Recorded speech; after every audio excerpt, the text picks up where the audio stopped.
প্রথমে হচ্ছে এটা আমাদের জন্য অনেক গর্বের একটা মোমেন্ট এবং যে সকল খেলোয়াড়রা আজকে এই পুরস্কারটি পেয়েছে আমি তাদেরকে অভিনন্দন জানাচ্ছি এবং পাশাপাশি যে সকল ফেডারেশন আছে যাদের অক্লান্ত পরিশ্রমে আজকে আসলে খেলোয়াড়দের এই অবস্থানে আসা তাদেরকেও আমি শ্রদ্ধা জানাচ্ছি এবং আমাদের গণপ্রজাতন্ত্রী সরকারের মাননীয় প্রধানমন্ত্রী এবং আজকের অনুষ্ঠানে আমাদের ক্রীড়া প্রতিমন্ত্রী উপস্থিত ছিলেন। ওনাদের আজকে যে অনুষ্ঠানটা হয়েছে সেটা আসলে আমাদের অনেক প্লেয়ারের জন্য অনেক সারপ্রাইজিং একটা ব্যাপার ছিল। সুতরাং আমি মনে করি যে খেলোয়াড়রা তাদের নিজেদের প্রফেশনটাকে এখন চোখ বন্ধ করে তাদের প্রফেশন হিসেবে নিতে পারবে এবং সেই মুহূর্তটা আমার মনে হয় চলে এসেছে এবং আমাদের সকল ক্রীড়াবিদদের পক্ষ থেকে আমি আমাদের প্রধানমন্ত্রী এবং ক্রীড়া প্রতিমন্ত্রীর প্রতি শ্রদ্ধা জানাচ্ছি অবশ্যই। এবং আমার কাছে এখানে দুইটা জিনিস খুবই মনে হয়েছে, যেটা প্রথমত হচ্ছে এই ভাতা কার্ড যেটা সরকার থেকে আমাদেরকে করেছে, সেটার কারণে খেলোয়াড়দের খেলার চাহিদাটা অনেক বেড়ে যাবে এবং কম্পিটিশন লেভেলটা আমার মনে হয় আরও বাড়বে, কারণ তারা যখন দেখবে যে এই জায়গাটা থেকে তারা ফাইন্যান্সিয়াল একটা ভালো হেলদি সাপোর্ট পাচ্ছে, সো সেই জায়গা থেকে আমার মনে হয় যে দেশের প্লেয়ার আরও বাড়বে এবং কম্পিটিশনের সাথে সাথে প্লেয়ারদের পারফরমেন্সেরও আরও উন্নতি হবে। জি, আসসালামু আলাইকুম, ধন্যবাদ। আমি সর্বপ্রথম কৃতজ্ঞতা প্রকাশ করি মাননীয় প্রধানমন্ত্রী তারেক রহমান স্যারকে, কারণ আমরা অনেক দিনের চাওয়া ছিল যে আমাদের ক্রীড়াটা পেশা হিসেবে আমরা নিতে চাই। তা আমার বিশ্বাস উনি যেই সিদ্ধান্তটা নিল এটা ক্রীড়া অঙ্গনের পুরো চেহারাটাই পরিবর্তন করে দিবে, এটা আমার বিশ্বাস। আর এর মাধ্যমে ভবিষ্যতে অনেক ভালো ভালো কম্পিটিশন আরও সামনে দেখতে পারবেন, আর ইন্টারন্যাশনাল রেজাল্ট আমি মনে করি অনেক বেশি করে এখন থেকে আসা শুরু করবে ইনশাল্লাহ। এটা নিঃসন্দেহে আমাদের টেবিল টেনিস বলেন বা অন্যান্য সকল স্পোর্টস বলেন, আমরা এটাকে এখন থেকে প্রফেশন হিসেবে নিতে পারবো।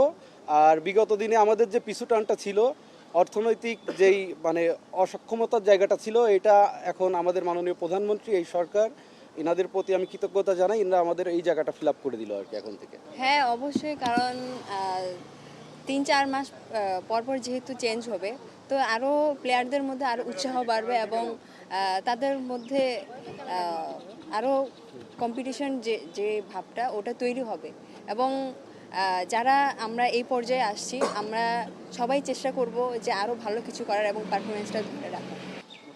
আসলে কখনো ভাবতে পারি নাই যে মাসে এত মান্থলি একটা বেতন পাবো এবং এটা প্রত্যেকটা প্লেয়ারের যে চ্যালেঞ্জটা আসলে আমরা পজিটিভভাবেই নিতে চাই, যেহেতু খেলার প্রফেশনে আছি এবং আমরা সবসময় চেষ্টা করি দেশকে ভালো কিছু দেওয়ার এবং দেশের জন্য ভালো কিছু করার এবং বাংলাদেশকে ভালো পর্যায়ে নিয়ে যাওয়ার। তো এই চ্যালেঞ্জটা আমাদের জন্য কঠিন হবে এবং নিচু পর্যায়ে যারা আছে এখনও খেলা শুরু করছে তাদের জন্য খুবই ভালো হবে এবং তাদেরকে আরও উৎসাহ বাড়াবে। প্লেয়ারদের নিয়ে যে উদ্যোগটা নেওয়া হয়েছে সেটা আসলে দুর্দান্ত।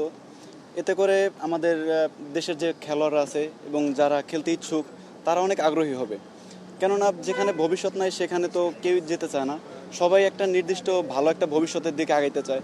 তো সেক্ষেত্রে এই উদ্যোগটা চমৎকার। তো আমি আশা করব আমাদের যে খেলোয়াড়রা আছে তারা নিজেদের জায়গা থেকে আরও ভালো চেষ্টা করুক এবং দেশের জন্য আরও সুনাম বয়ে আনুক। এবং আমাদের আর্চারি টিমের যে আর্চারি ফেডারেশন আছে তাদেরকে অনেক অনেক ধন্যবাদ। সব মিলে আমাদের যে উদ্যোগটা নেওয়া হয়েছে, এতে করে আমাদের যে পিচের পাইপলাইনের যে আর্চাররা আছে বা প্লেয়াররা আছে তারা আরও বেশি আত্মবিশ্বাসী হবে এবং সামনের দিকে আগানোর চেষ্টা করবে এবং আমাদের সাথে প্রতিযোগিতা আরও বেশি শক্তিশালী হবে। তো সেই ক্ষেত্রে ভবিষ্যতে যে আমাদের খেলাগুলো আছে, ধরেন এশিয়ান গেমস, অলিম্পিক, তো টিম যত শক্তিশালী হবে এই সব বড় বড় টুর্নামেন্ট আমাদের কাছে তখন অর্জন করা সহজ হবে। তো সেই ক্ষেত্রে এটা অনেক বেশি ভালো উদ্যোগ। তো আমি আশা করব আমাদের যারা জুনিয়র এবং সিনিয়র আর্চাররা বা প্লেয়ার আছে সবাই নিজেদের জায়গা থেকে আরও ভালো চেষ্টা করুক এবং দেশের জন্য সুনাম বয়ে আনুক। প্রথমে ধন্যবাদ জানাই আমাদের প্রধানমন্ত্রী তারেক রহমান স্যারকে যে এত বড় একটা ইনিশিয়েটিভ নিয়েছে উনি। অ্যান্ড অবশ্যই আমি লাস্ট কয়েক মাস আগেও আমি আমার সিজন শেষ করলাম 1 মাস আগে। তো এখন যদি বলতে যাই আমাদের সিজনের দিকে আর তাকাতে হবে না, কারণ এত বড় একটা সম্মাননা দিয়েছে আজকে, এত বড় একটা ইনিশিয়েটিভ নিয়েছে মান্থলি আমাদেরকে দেওয়ার জন্য। তো আমরা অনেক মানে খুশি, এবং এটা বলতে পারবো যে অ্যাটলিস্ট শাটলারদের এইটুক মানে চিন্তা থাকতে হবে যে সামনে আরও ভালো কিছু করতে হবে আমাদের ইন্টারন্যাশনালে। আপনারা সবাই জানেন এখন বাংলাদেশে ব্যাডমিন্টনে লাস্ট ইন্টারন্যাশনালে অনেক ভালো রেজাল্ট করেছে। তো ইনশাল্লাহ আমাদের জুনিয়র প্লেয়ার যারা আছে তারাও আরও আগ্রহী হবে এখন ব্যাডমিন্টন খেলার জন্য, বিকজ ব্যাডমিন্টন খেলাটা অনেক খরচের, এটা সবাই জানেন। তো আমার মনে হয় এখন সবাই আসতে চাবে ব্যাডমিন্টন খেলতে, যে আমরা মান্থলি কিছু একটা পাবো এখান থেকে আমাদের ফিউচার ক্রিয়েট করতে পারবো।